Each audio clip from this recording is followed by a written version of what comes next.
Chapter 5. And they came over unto the other side of the sea, into the country of the Gadarenes.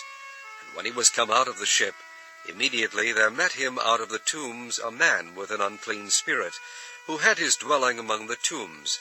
And no man could bind him, no, not with chains, because that he had been often bound with fetters and chains, and the chains had been plucked asunder by him, and the fetters broken in pieces, neither could any man tame him.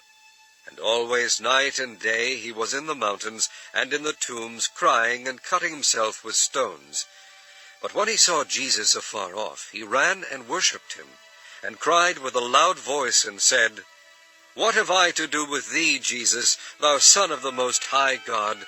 I adjure thee by God that thou torment me not. For he said unto him, Come out of the man, thou unclean spirit. And he asked him, What is thy name? And he answered, saying, My name is Legion, for we are many. And he besought him much that he would not send them away out of the country. Now there was there nigh unto the mountains a great herd of swine feeding. And all the devils besought him, saying, Send us into the swine, that we may enter into them. And forthwith Jesus gave them leave. And the unclean spirits went out and entered into the swine, and the herd ran violently down a steep place into the sea. They were about 2,000, and were choked in the sea. And they that fed the swine fled, and told it in the city and in the country. And they went out to see what it was that was done. And they came to Jesus, and see him that was possessed with the devil, and had the legion, sitting, and clothed, and in his right mind. And they were afraid. And they that saw it told them how it befell to him that was possessed with the devil, and also concerning the swine. And they began to pray him to depart out of their coasts. And when he was come into the ship, he that had been possessed with the devil prayed him that he might be with him. Howbeit Jesus suffered him not, but saith unto him, Go home to thy friends, and tell them how great things the Lord hath done for thee, and hath had compassion on thee. And he departed, and began to publish in Decapolis how great things Jesus had done for him. And all men did marvel. And when Jesus was passed over again by ship unto the other side, much people gathered unto him, and he was nigh unto the sea. And behold, there cometh one of the rulers of the synagogue, Jairus by name. And when he saw him, he fell at his feet, and besought him greatly, saying, My little daughter lieth at the point of death. I pray thee, come and lay thy hands on her, that she may be healed, and she shall live. And Jesus went with him, and much people followed him, and thronged him. And a certain woman, which had an issue of blood 12 years, and had suffered many things of many physicians, and had spent all that she had, and was nothing bettered, but rather grew worse, when she had heard of Jesus, came in the press behind, and touched his garment.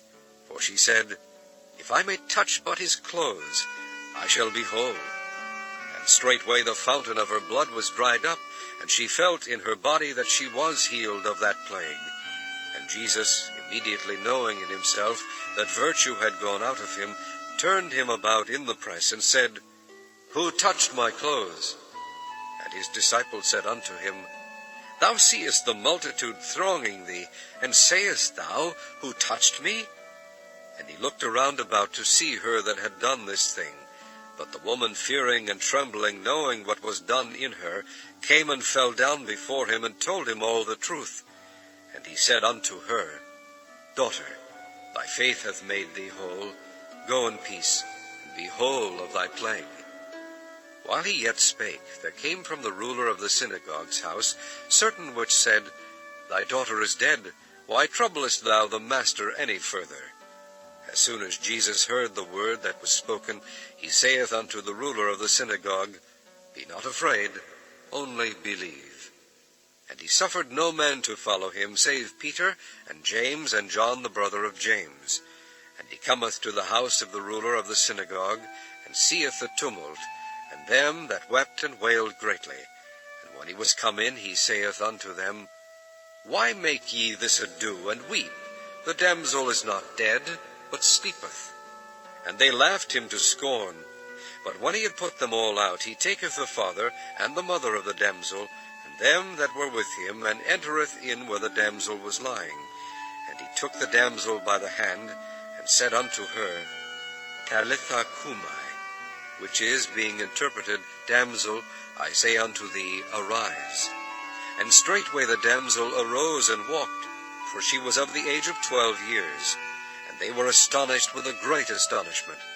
And he charged them straitly that no man should know it, and commanded that something should be given her to eat.